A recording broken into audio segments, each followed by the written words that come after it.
यूं ही नहीं चांद तक पहुंचा भारत। 61 साल पहले रखी गई थी इसरो की नींव। हमारे पास चंद्रमा या ग्रहों की खोज या मानव युक्त अंतरिक्ष उड़ान के रूप में आर्थिक रूप से उन्नत देशों के साथ मुकाबला करने की कल्पना नहीं है।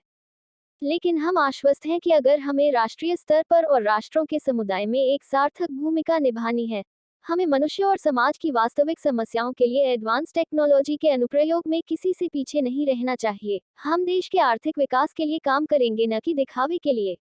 इसरो के बनने के समय महान वैज्ञानिक विक्रम साराभाई का ये विचार ही था, जिसने आज भारत को स्पेस की दुनिया में कई विकसित देशों के बीच खड़ा कर दिया। कैसे हुई इसरो की स्थापना? रूसी सैटेलाइट स्पुतनिक लॉन्च होने के बाद विक्रम साराभाई ने भारतीय स्पेस रिसर्च सेंटर बनाने की बात रखी थी। आज से करीब 61 साल पहले यानी 1962 में देश के महान वैज्ञानिक विक्रम साराभाई के कहने पर सरकार ने Indian national committee for space research INCOSPAR बना था। इसे भारतीय स्पेस सेंटर की नींव कहा जाए तो गलत नहीं होगा।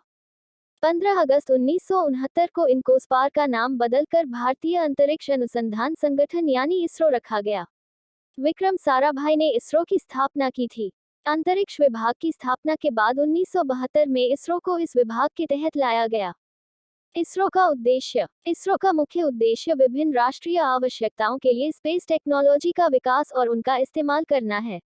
इस उद्देश्य को पूरा करने के लिए इसरो ने संचार, दूरदर्शन प्रसारण और मौसम संबंधी सेवाओं, संसाधन मॉनिटरिंग और प्रबंधन, अंतरिक्ष आधारित नौसंचालन सेवाओं के लिए प्रमुख अंतरिक्ष प्रणालियों स्थापना की है। इसरो ने उपग्रहों को अपेक्षित कक्षाओं में स्थापित करने के लिए उपग्रह प्रक्षेपण यान PSLV और GSLV विकसित किए हैं। इसको सीधे देश के प्रधानमंत्री को रिपोर्ट करता है।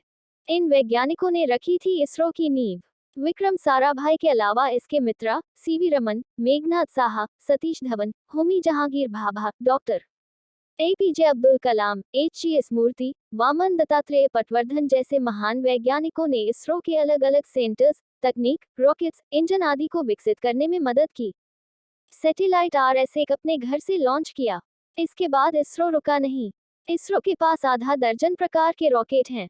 इसके बाद 1980 में पहला satellite Rohini series 1 RS-1 launch करके भारत दुनिया के उन 7 देशों की सूची में शामिल हो गया जिनके पास रॉकेट लॉन्च की सुविधा थी, सैटेलाइट बनाने की ताकत थी। ये देश थे सोवियत संघ, अमेरिका, फ्रांस, इंग्लैंड, चीन और जापान। इसरो का पहला सैटेलाइट। इसरो दुनिया की 6 बड़ी स्पेस एजेंसियों में शामिल है, जिसके पास खुद के रॉकेट्स हैं।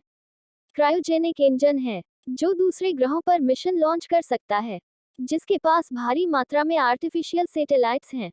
इसरो का पहला सैटेलाइट आर्यभट्ट था, जिसे सोवियत स्पेस एजेंसी इंटरकॉस्मोस ने 1975 में लॉन्च किया था, लेकिन 5 साल बाद ही इसरो ने अपना पहला कॉलेज और यूनिवर्सिटी में भी चंद्रयान 3 की लैंडिंग का होगा लाइव प्रसारण।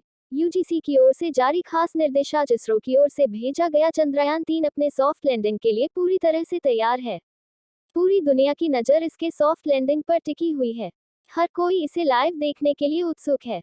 इसी बीच केंद्र ने IIT और IIM समेत सभी विश्वविद्यालयों और उच्च शिक्षा संस्थानों से चंद्रमा पर चंद्रयान 3 की लैंडिंग की लाइव स्ट्रीमिंग देखने के लिए विशेष सभाएं आयोजित करने का निर्देश दिया है।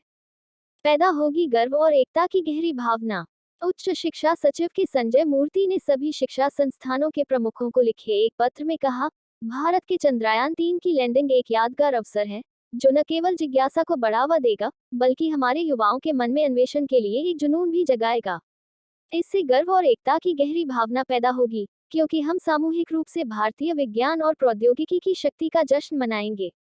उन्होंने कहा कि यह वैज्ञानिक जांच और नवाचार के माहौल को बढ़ावा देने में योगदान देगा। स्ट्रीमिंग के लिए खास सभाएं। विश्वविद्यालय अनुदान आयोग UGC ने भी इसी तरह का एक निर्देश जारी किया है, जिसमें संस्थानों से बुधवार को भारत के तीसरे चंद्र मिशन चंद्रयान 3 की लैंडिंग के लिए विशेष सभाएं आयोजित करने और लाइव स्ट्रीम मोमेंट्स आयोजित करने को कहा गया है। इस पल का गवाह बनने को कहा। उच्च शिक्षा सचिव के संजय मूर्ति की ओर से जारी पत्र में कहा गया है, उच्च शिक्षा संस्थानों से अनुरोध है कि वे शाम 5:30 बजे से 6:30 बजे तक विशेष सभाएं आयोजित करें और इस महत्वपूर्ण अवसर का गवाह बनने के लिए चंद्रयान 3 के चंद्रमा पर उतरने की लाइव स्ट्रीमिंग देखें। 23 अगस्त की शाम को चांद की जमीन पर उतरेगा विक्रम लैंडर।